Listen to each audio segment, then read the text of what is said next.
United Lutheran Seminary presents the Seminary Explores podcast, conversations on faith, art, people, politics, theology, life, and more, with voices from around the corner and around the globe. Welcome to the Seminary Explorers. My name is Nelson Strobert, and today my guest is John Hartzell, who is a retired attorney and Coast Guard officer. And we're going to be discussing, hopefully, his time on the Appalachian Trail.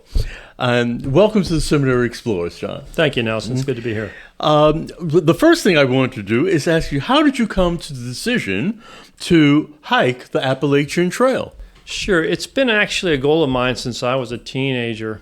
I remember in 7th grade, our science teacher provided an opportunity to do a 10-mile hike from the Shippensburg Road down to Caledonia State Park on the Appalachian Trail for students that had done well in that semester. So I buckled down and got a good enough grade to do it, and that was my first time on, and I really enjoyed it. And I've had this on the back of my mind for many years. I used to be a Boy Scout leader, used to take scouts out on the hiking the trail as well, and I used to go hiking with my son and with others. So it's something that I've hoped to do, and I was glad I was able to have the opportunity when I retired. Okay. And for our listening audience, just what is the Appalachian Trail? We hear a lot about it, but what is it exactly? Sure. It's a trail that runs from Georgia up to Maine. It's a total of 2,197 miles. The length changes over time as they add trail and as different places might correct the actual path of it. And it's actually, it was much more challenging than I thought. I didn't complete the whole trail due to an injury I incurred up in Maine, but I finished about 1,750 or so miles, and goes up a lot of mountains and down some, especially up in New England. It gets very rough in places with a lot of rocks and roots. But the exciting thing is it's an opportunity to go out and to see a lot of nature and to kind of think through things as you do it. You mentioned that you didn't complete the whole trail. Yes. How long is the whole trail about? It's 2,197 miles. We did it, myself and my friend Steve, we did it as what are called flip-floppers, which is a hiker that... Please explain that. Sure. So hikers typically are either northbound hikers if they're going to do the entire trail, or they also call them Nobos, N-O-B-O. Southbound hikers, they go from Maine to Georgia. And then flip-floppers are folks that will do the trail, but they'll do different sections in different, not the traditional order. So in our case, we started in Pennsylvania and went down all the way to Damascus, Virginia, got off the trail for a few days, and then we flew down to Georgia and hiked from Georgia up to Damascus. And then after we did that part, we went up to Duncannon, Pennsylvania, where we started and headed north. So we were classical flip-floppers in that we didn't do it in the order of the trail itself. Okay, that changes my perception of the hikers, because I thought people would begin at one place or begin in the south and go north, or vice versa, but do it all in one, several months, in one unit. Right, and that, I would say a majority do that, but there are a number of flip-floppers as well, and it gave us some more flexibility. We had to come home from some different obligations, and it made it easier to take a break here or there. But it was, it's still considered a thru hiker. A thru hiker is anyone who hikes the trail in its entirety in any 1 year period. Okay. You mentioned that you had a hiking partner. How did that come about? So Steve Heidecker is my hiking partner, and he's a local from here in Gettysburg as well. I've known Steve for a number of years because we both volunteered to help the County Emergency Operations Center. And Steve used to work for FEMA, and my Coast Guard experience included some training that would help me. So we knew each other through that context, but I found out more recently, just last year, that he had a goal of doing the Appalachian Trail as I myself did. And it came about, my son Zach met Steve during a 100-mile bike ride, and they were chatting, and Steve mentioned to Zach, and one thing led to another, and we decided to go on the trail together. And it's it was beneficial for us to have someone to bounce ideas off of. Right. And, 2 minds are better than one. And it worked well. We had different styles, but we complemented each other. We helped each other. So it was a positive experience. Yeah. Another question that comes to mind for me is how many miles did you plan to hike each day, and how many miles did you actually average per day, if you could calculate that?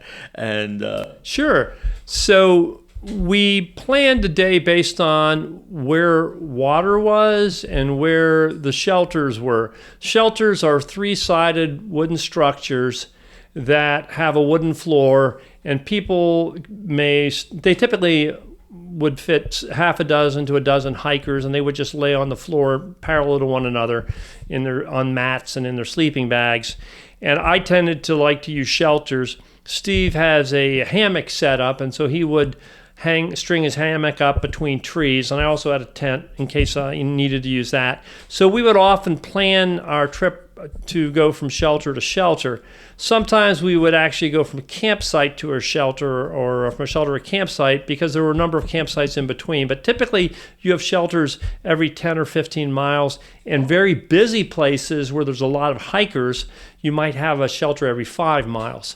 So that was what we often used. But if the trail was particularly challenging, if you had some really challenging terrain, or if the weather was bad, you might actually go for a shorter distance. A typical day for us would be probably around 15 miles. The most we ever did, and I think one place in northern New Jersey, we did 24 miles in a day. And then probably the lowest total might have been, for a full day, might have been around 10 or 11 miles. And that would occur like somewhere up in Maine where the terrain was particularly challenging. Okay. When you were with your initial planning, you and Steve, how long did it take you to plan this out? Oh, wow. So there were different aspects of the planning. One was you had to get yourself physically fit enough to undertake the hike, and we used to do hikes on a daily basis in the area. I used to go hiking around the battlefield. I have what's called a rucksack, and I would I have a 20-pound weight I put into that in addition to water, so that would simulate the weight of my backpack. My backpack actually typically weighed around 35, 36 pounds. We also, as far as the planning, big part of it was the equipment, and some of that, it took, even once we had the equipment that we thought we were going to use on the trail, we still ended up changing some of it out. Like I got a lighter backpack than the one I had, and Steve did the same. We also would change out what we're taking depending upon the season. In winter, we would have heavier clothing, summer, lighter clothing.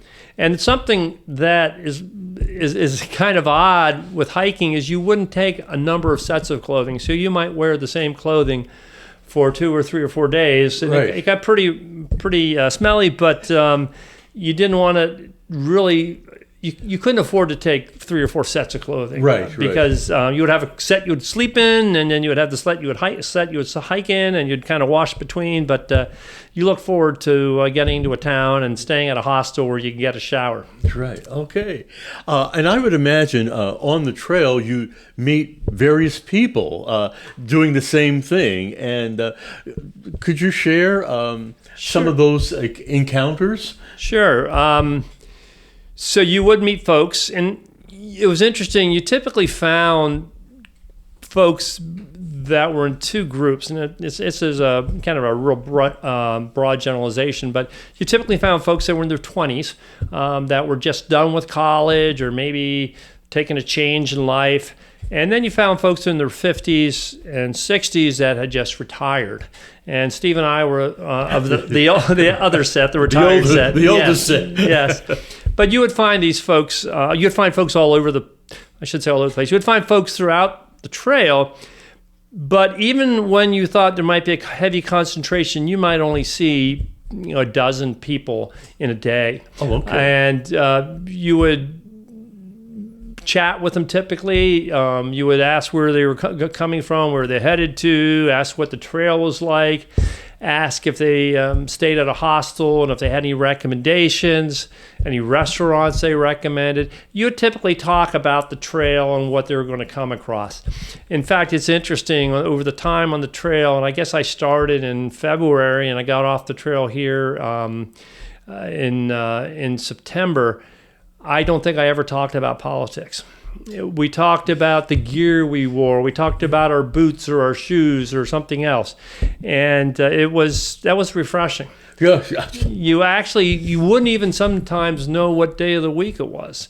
You might look at your watch, and if your watch had that information, you'd see that. But typically, what would really be an indicator was if you saw people that were day hiking. You could tell by what they were wearing that they weren't through hikers.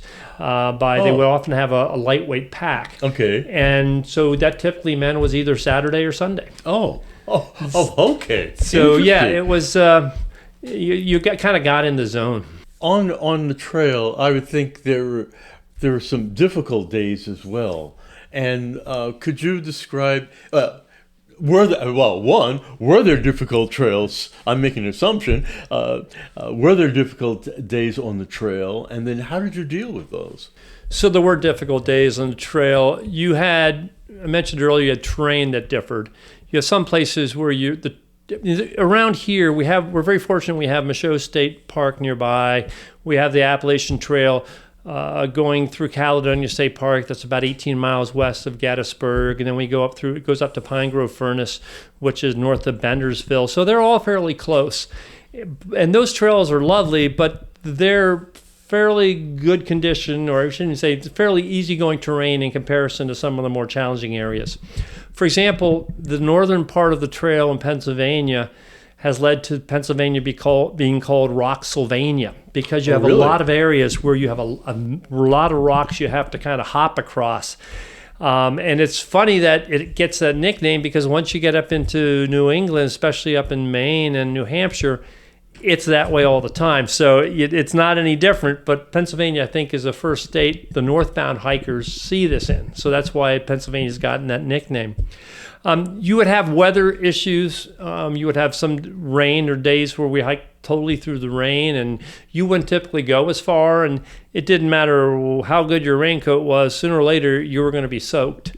And you'd often be walking through puddles that would be 2, 3, 4 inches deep. And so you just learned how to not think about it because you were wet. And typically it happened to us in the summer, so we weren't as cold as we might be. And if you're moving too, you'd stay warm. And that's one thing. Often in the morning, Steve would wear light clothing, and because he knew within 20, 30 minutes he'd be warm enough. Right. Oh, okay. Whereas I would wear maybe a sweatshirt or a fleece, and then I'd have to stop and take it off. Okay. So you just had different styles. But yeah, there were days that were challenging. And I remember one in particular up in Maine. We were going up a mountain in the Bigelow Mountains. It was what was called the West Peak.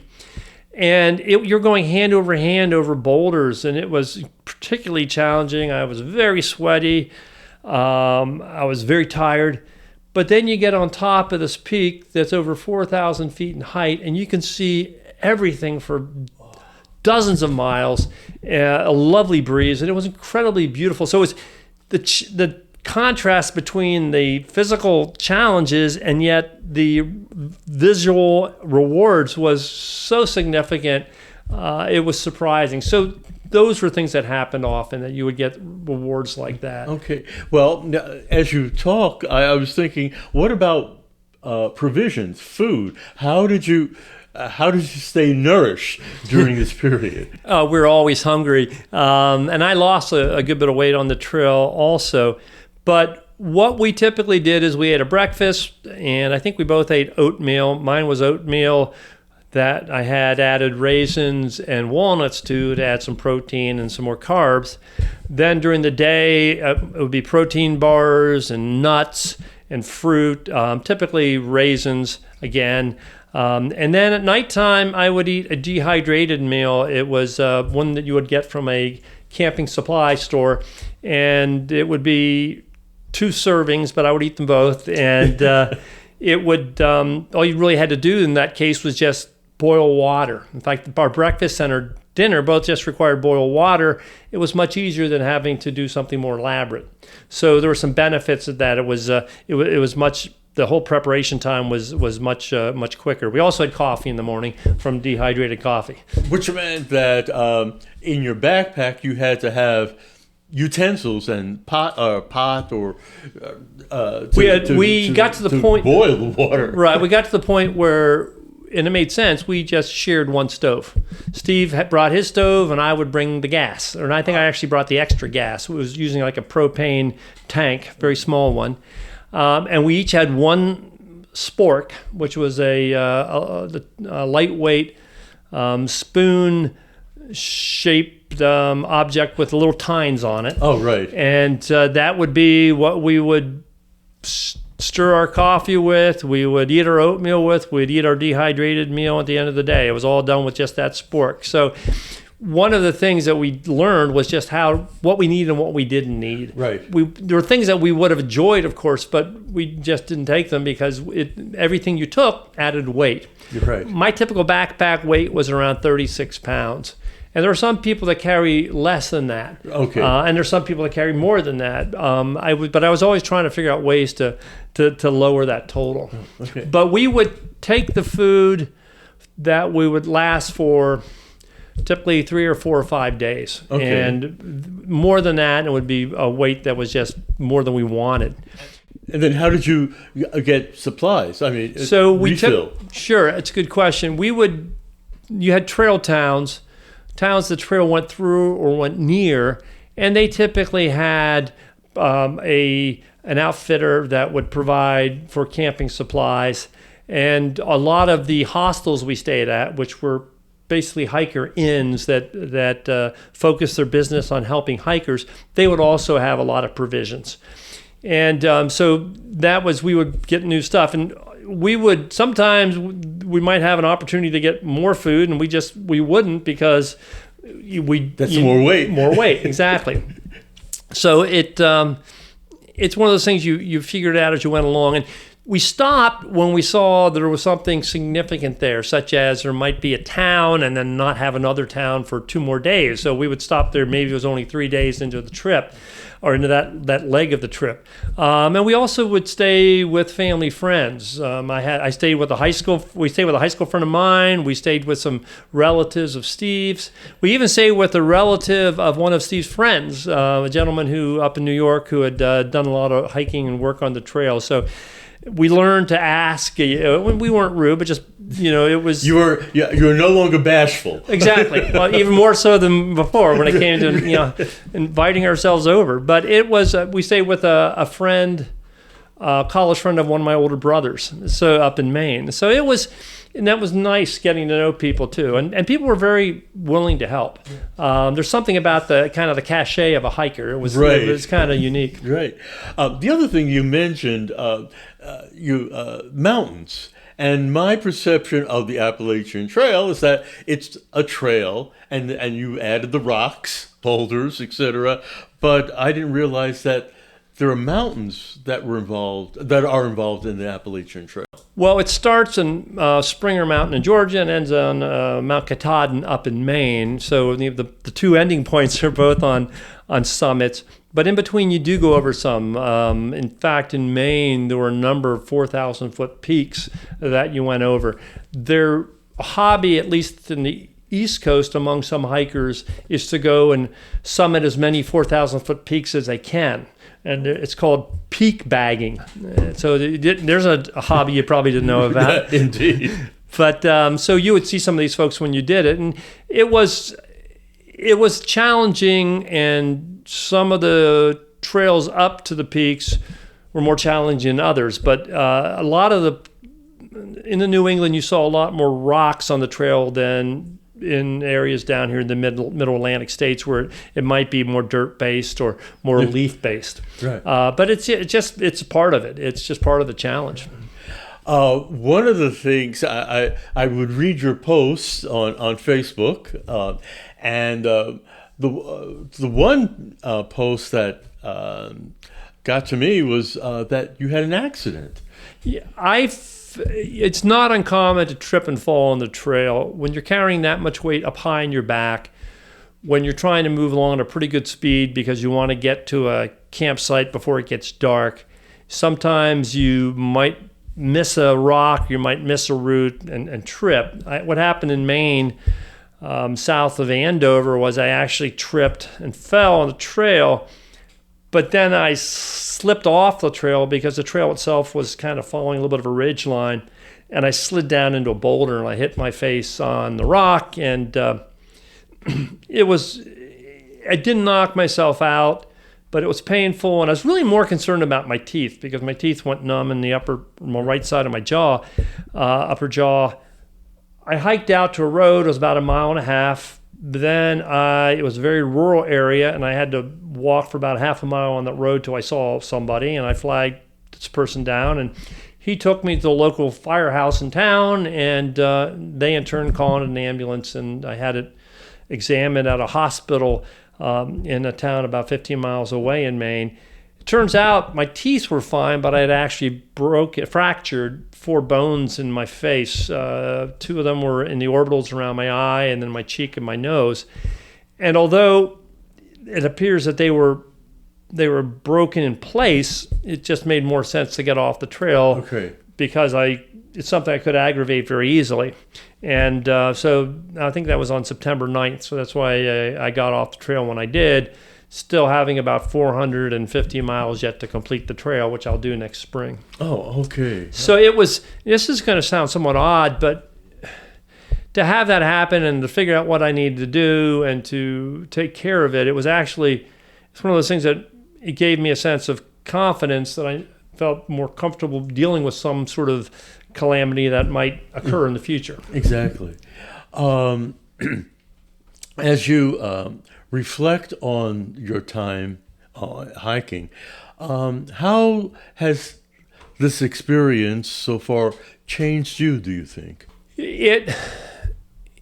It's not about the destination, it's about the journey, and it took me a while to figure that out. I remember early on the trail when it was new to me, and every day I was hiking between 15 and 20 miles. I was tired, my feet hurt, my knees hurt, I was sweaty, I was smelly, and I would get mad at the trail. So here's this inanimate object, not even an object, this inanimate long linear trail, and I'd be angry at it. And it didn't take me long to realize, that's silly being angry at the trail. It's not like the trail is going to respond. Right. It's not like it's making things difficult for you. I'm right. The one that's out there. But eventually I got to the exact opposite where I was appreciating the trail. And the trail didn't do anything, but I was thankful for the insights I had gained through the trail. It gave me a chance to reflect on different things about where I am in life, what my goals might be, what the priorities in life. And I think I gained a greater appreciation for family and friends just because of the absence of them. I appreciated the wildlife I saw. I wish I had done more studies about different plants that I might come in contact with. And we just saw a lot of snakes. I almost stepped on a timber rattler in Tennessee, but it was nice enough. He actually rattled for me, so I saw that he was there a few feet ahead of me. Ran into a bear in Tennessee as well that came out all right. But each of those experiences was unique, something I'd not done before, and I appreciate having had those. And also running into all sorts of different people on the trail.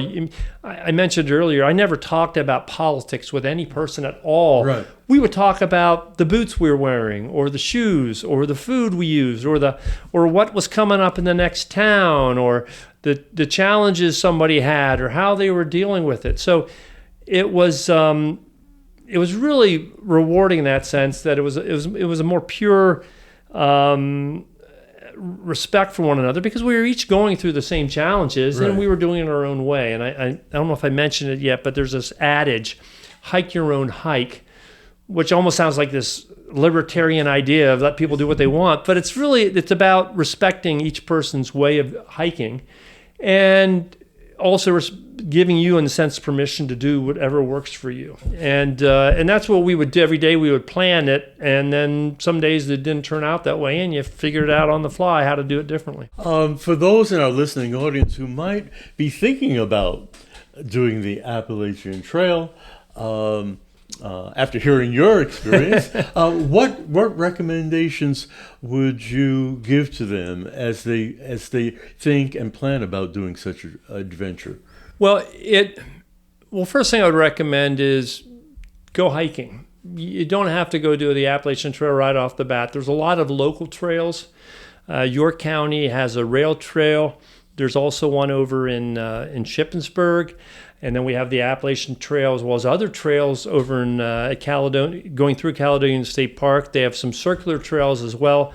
Go hike those. And you don't need a big backpack. You can take a day pack with a lunch for you and some water and just some emergency items, and find out whether you enjoy it or not. And then there's local clubs that also go hiking. You can become part of that. You can also start researching it. The internet has a lot of resources.